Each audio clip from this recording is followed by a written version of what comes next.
And most of the people working in the, obviously in Hollywood, are not going to get any type of a shot without having some type of connections, whether they, like occult connections, being members in, some sort of secret society, Freemasonry, etc., or being members of bloodlines. Like obviously the big A-list stars, a lot of them are members of bloodlines. Some, some could be members of Order of Skull and Bones, things of that nature. It's rumored that, now again, you don't know for sure with Skull and Bones because it's so secretive, but it's rumored that Arnold Schwarzenegger is a member of Skull and Bones. He has like a ring, I think, symbolizing that. And now I don't think he went to Yale though. I don't think so. Or unless they covered that up and he did, I don't know. I mean, but yeah, it's rumored he's one. Another one who's rumored is Glenn Beck. Glenn Beck, that right-wing guy, talk show host guy, and he's got a lot of stuff where he's wearing like Skull and Bones paraphernalia.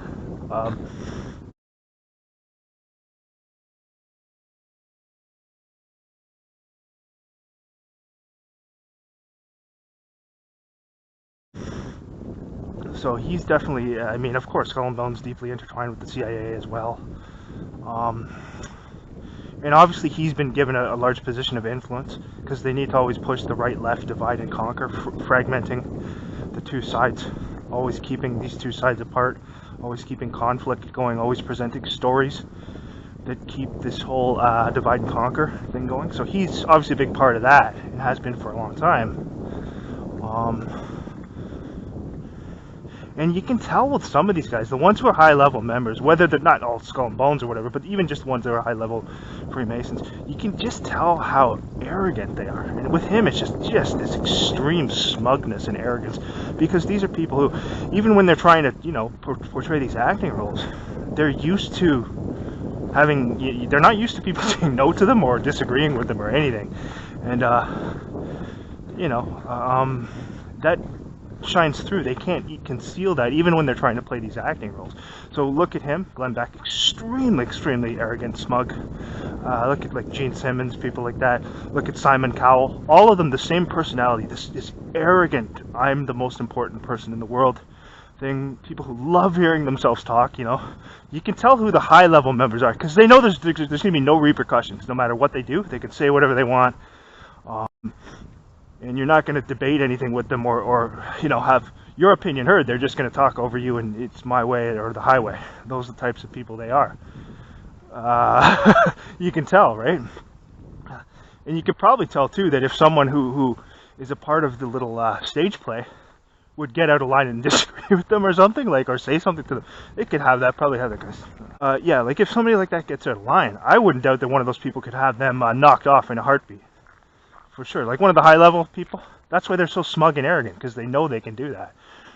Not them do it themselves, but they could easily have it done, right? Just say I want to get rid of this person, and they'd be gone. I believe that. So that's why they're so smug and arrogant, those people. They're not going to be arrogant when the time comes when they have to, as we all do, when our end comes. They're not going to be that arrogant, those people. They're going to be crying out to God for forgiveness at that point. Some of them will. Others will remain defiant right to the end, just like the two thieves who were crucified next to Jesus. One of them cried out for forgiveness. He acknowledged he had done wrong. He said, "This man has done nothing wrong," and yet we deserve what we're getting. He's done nothing wrong, and he repented. And Jesus said, that today you will be with me in paradise. The other person remained defiant and cursed him, and said, "If you're the Savior, get us down, bring us down from here." And so you can see of those two people, there's two different types of people. That's the type of person like Glenn Beck or Gene Simmons or any of these fraud masons, this arrogant smugness that they have. Right to the end, defiant to the end. And that's how it is. So, of course, that is powerful. That's a powerful part of the scripture. And something to take note of for people who are really arrogant and think that they have all the power that can be offered to someone in this life, because this life is temporary and fleeting, and they're not going to have that type of power forever. All empires, all kings eventually all empires collapse eventually. The Roman Empire, of course, looked to be invincible for a long period of time. It collapsed, of course, because man is imperfect and man makes mistakes, and we have to acknowledge that. But these people cannot do that. These people believe that man can be God, and you can just tell by how arrogant many of them are. They have rejected that because they are incapable of humility. Listen to Gene Simmons or any of the like Simon Cowell, Gordon Ramsay, another example right there. And they'll mix it up by with people like that. Watch this guy pull out. Watch how slow this is. They're waiting to time this for when I get up there to where the car is there. Slow, waiting. Yeah, somebody like that. That's another example. Gordon Ramsay. Not surprising, not by accident that they call it Hell's Kitchen. I mean, the guy's just awful. Like, I don't know how anyone could watch somebody like that. How he goes in and screams at people and just like... It's all about him flexing his ego. But then they'll mix in this stuff to make it seem like he's, beyond all that, he's kind of a good guy. Because they've always got to have this stupid... saying this thing with the Kabbalah, the dark and the light. There's the dark and the light. With reality is there's only dark with those people. They just have to make this delusional thing up to make it to placate their conscience, what they have remaining of their conscience, to say there's a light with it. There's not with those people. There's no light with them. They're dark. They are darkness. I mean, yeah, I just did Gordon Ramsay. Just awful, that guy. The most arrogant, smug, just... And of course, yeah, they have to present him as helping people by, fixing their businesses, their restaurants up for them and all that, and trying to help them. In order to do that, he degrades them and just talks down to them and treats them like fecal matter. And you're supposed to look at that, and all that is just them, giving him a platform to flex his ego and how important he is. Same thing with, people like Gene Simmons. Awful. Kiss are awful anyway. Even when I like that type of music, I never liked them. Terrible. Overrated. But I don't like that type of music anymore anyway. This stuff is just harmful. All around harmful. The people involved in it are all liars and deceivers. So why would you want to support something like that? Even if some of it sounds good, it's just, you gotta just cut it off. You can't support people like that. Terrible. But yeah, those are the people, you can tell, the ones who are the high-level people. Like I'm talking about, whether it be Masonry or whatever it may be. The Jesuits, there's some, not as many of them, but there are a lot of them involved in it too, but that order in general, it's not as wide spread, as big as Masonry, but there are people in important positions of the Jesuits. Obviously the Pope Francis, the first Jesuit Pope. And that order throughout the years, of course, has been used to infiltrate as well, just as Masonry has. So, yeah. But yeah, you can tell who the ones are, even without them admitting it. You can tell who the ones are who are really connected, like high-level people. Just based on the way, well, first of all, if they're put out in the media a lot, they're talked about a lot. And also, just by the way they conduct themselves, you can tell they're not used to anyone ever saying no to them. And anything they say has to be, you have to fawn over them. Just vile people. No empathy, those people at all.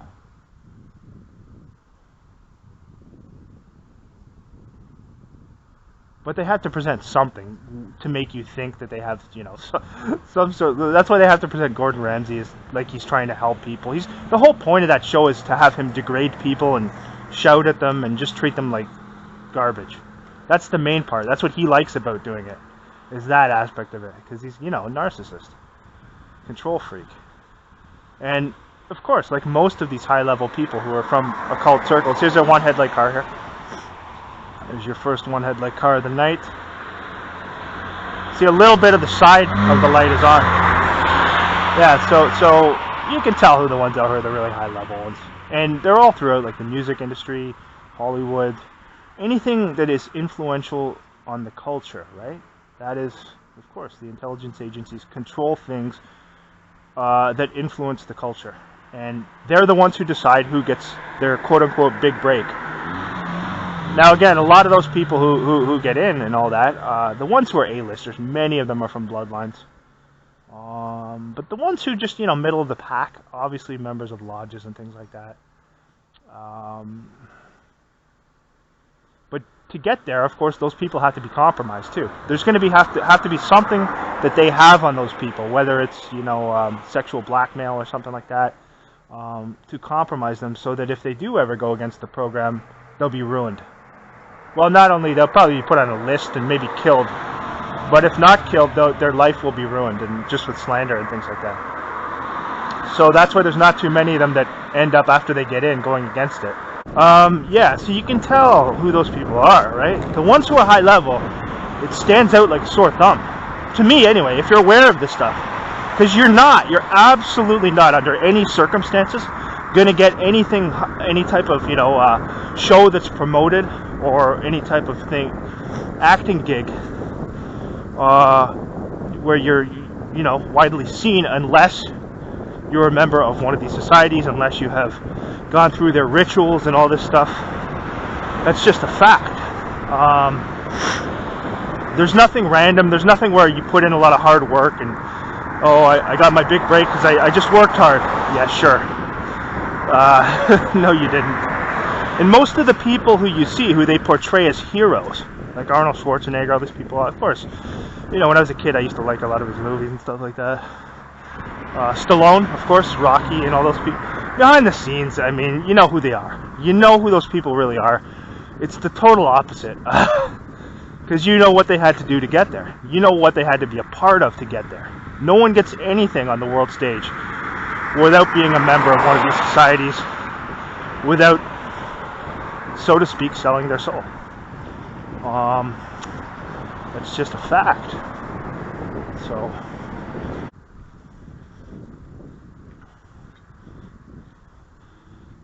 yes, so you're not going to get anything in terms of getting into the film industry or anything like that. Even to be a pro athlete, you're going to have to do.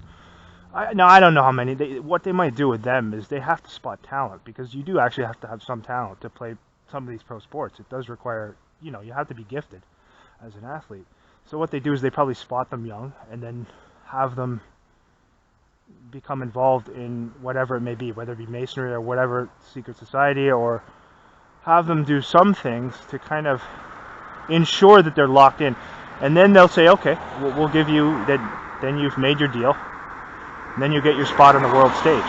Now, there's probably a lot of really talented athletes out there who never made it because maybe they declined that. Maybe they declined that when they were approached.